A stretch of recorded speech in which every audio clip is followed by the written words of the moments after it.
Welcome back, everyone. It's Charlie. Ben Affleck was talking a lot about his version of the Batman movie, deleted scenes, what was going on with all the villains, so we'll break it all down. If you're brand new to the channel, be sure to subscribe to get all the videos.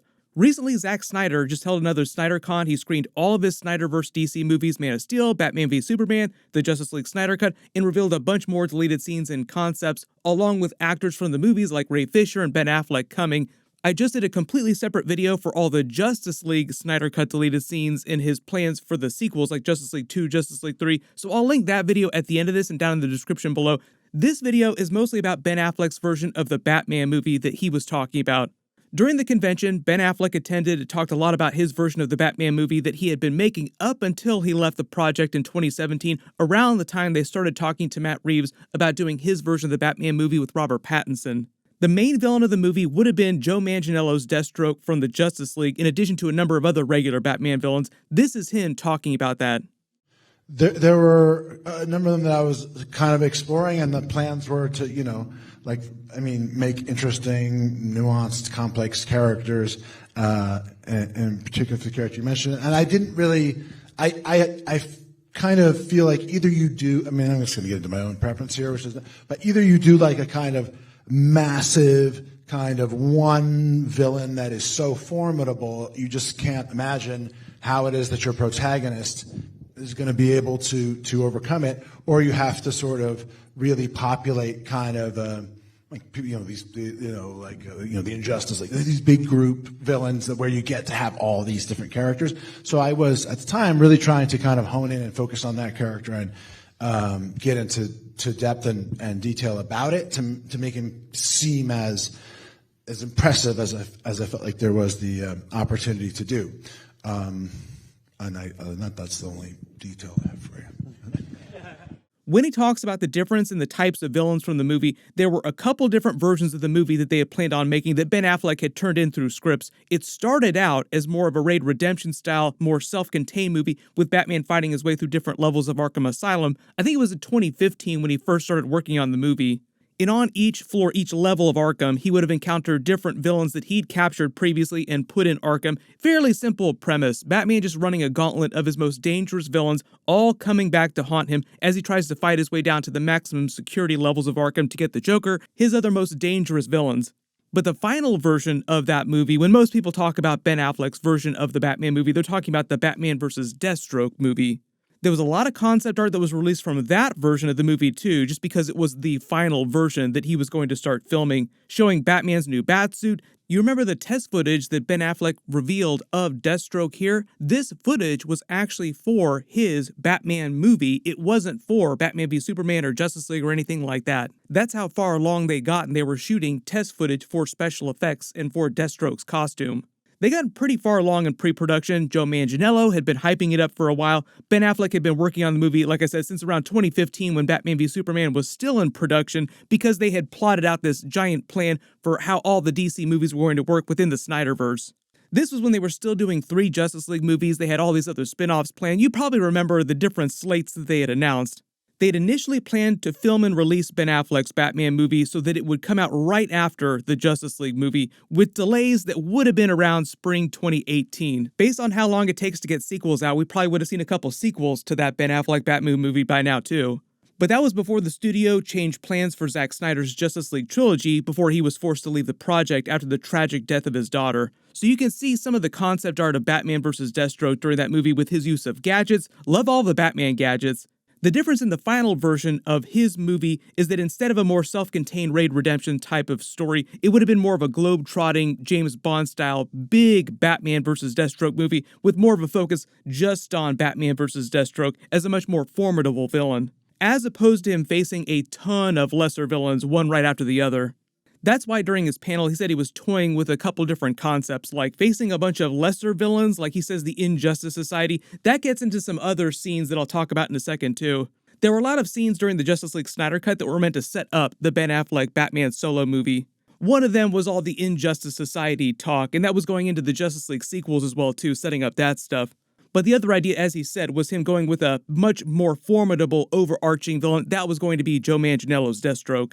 So when you rewatch the Justice League Snyder Cut, Zack Snyder confirmed this too. All the Batman, the Deathstroke scenes at the very end of the movie, the post-credit scene, were meant to set up the Ben Affleck Batman movie, as well as Justice League 2 and Justice League 3.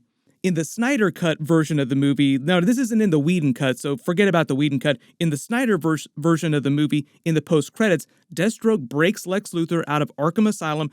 They rendezvous on his yacht, and part of Deathstroke's payment for breaking Lex out of prison, in addition to a bunch of money, was that Lex Luthor would give Deathstroke Batman's secret identity. He told him that Batman was Bruce Wayne. But if you want the Batman, here is something that can help you. His name is Bruce Wayne.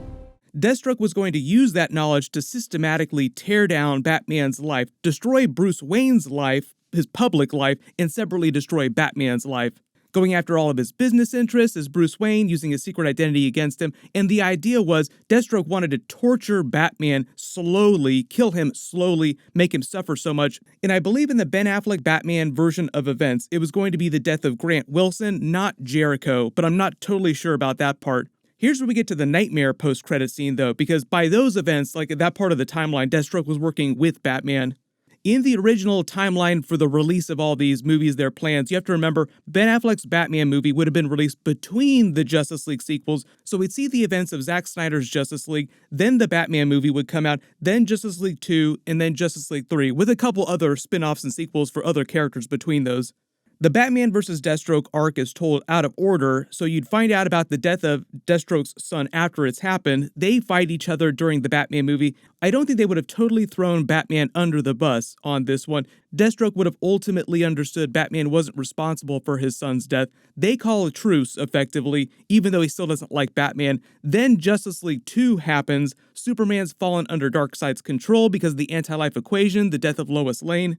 The forces of Apocalypse, with the now evil Superman, turn the world into a glorified mining colony for Darkseid.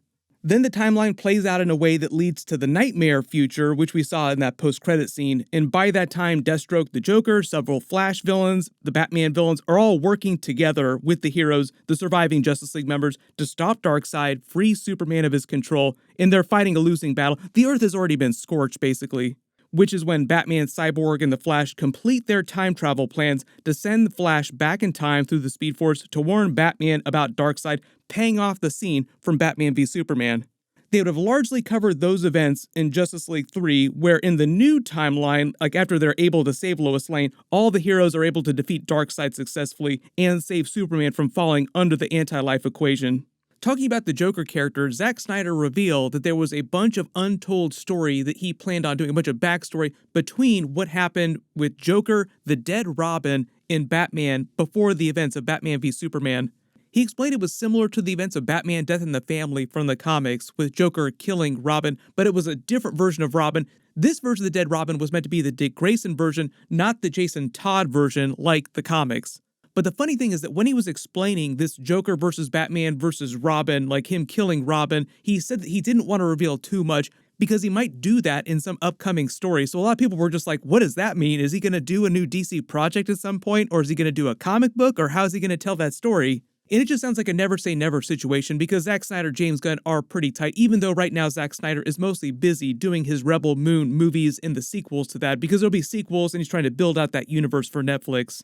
What's happening now is that Ben Affleck is showing up in the Flash movie. It's still meant to be after the events of the Justice League Snyder Cut. He makes the Flash his Flash ring and is serving as kind of a mentor for him as the Flash continues working at the CCPD, like you see in the Flash comics. With them doing a version of Flashpoint where Flash comes up with the idea that he can travel into the past and try and save his mother.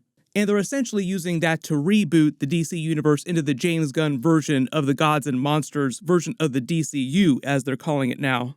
James Gunn did say that the new crossover Batman, like the new Justice League crossover Batman, is going to be a completely new actor that they haven't cast yet, and he's going to debut in Batman Brave and the Bold. And the Robert Pattinson, Matt Reeves version of the Batman is going to be Elseworlds. As far as I know, Ben Affleck has said that he's not coming back, but the funny thing is that he just did an interview for the Flash movie saying that it was the most perfect version of Batman that he's ever done, and he kind of wants to come back a little bit after seeing how good he was in that movie. He's a little tongue-in-cheek when he's talking about that, like he's kind of joking when he's saying about coming back, but I think the whole idea is that never say never, and he could always come back. It's the same thing with Henry Cavill's Superman. James Gunn said that even though he's doing sort of like a year 2 version of Superman with a younger version of the character, and they'll recast a much younger actor, Henry Cavill did say that he could come back in the future. They just didn't say what, and I think that's meant to be more of an Elseworlds Crisis on Infinite Earths twist, and they'll just say that all the Snyderverse movies, like all these characters, when they come back, will be from a different universe. It's just a much cleaner way to have them come back and it be explained. Because some of the actors from the Snyderverse will continue in the new movies, and they could just say that they're alternate universe versions, and just blame it on Flashpoint. Like, just blame the Flash for everything, messing with all the timelines. But let me know in the comments, if Ben Affleck's Batman does come back as a cameo in some future movie in the distant future, how do you want that to go down? Like, what movie do you want it to happen in? How do you want them to bring those characters back? Really, it just feels like a multiverse Crisis on Infinite Earths style movie is the logical way to pull that off. The funny thing about that is that they were actually building up to that before the James Gunn reboot, before James Gunn was hired. Their plan for the next 10 years was to work up to a Crisis on Infinite Earths movie. That was when Henry Cavill was still talking about coming back and changing all these plans, like quitting The Witcher, making all these other plans for other projects he was working on. A lot of that happened under the assumption that he was going to be busy filming new Superman movies, like they were still planning on making Man of Steel 2 at that point. There will be some Henry Cavill Superman in the Flash movie, like he's not completely out of that movie. You can click here for that latest trailer I talk about a little bit during that video, and click here for that new Henry Cavill Warhammer trailer, because he's going to be doing a big Warhammer series and Warhammer movies now too. Thank you so much for watching, everyone stay safe, and I'll see you guys in the next one.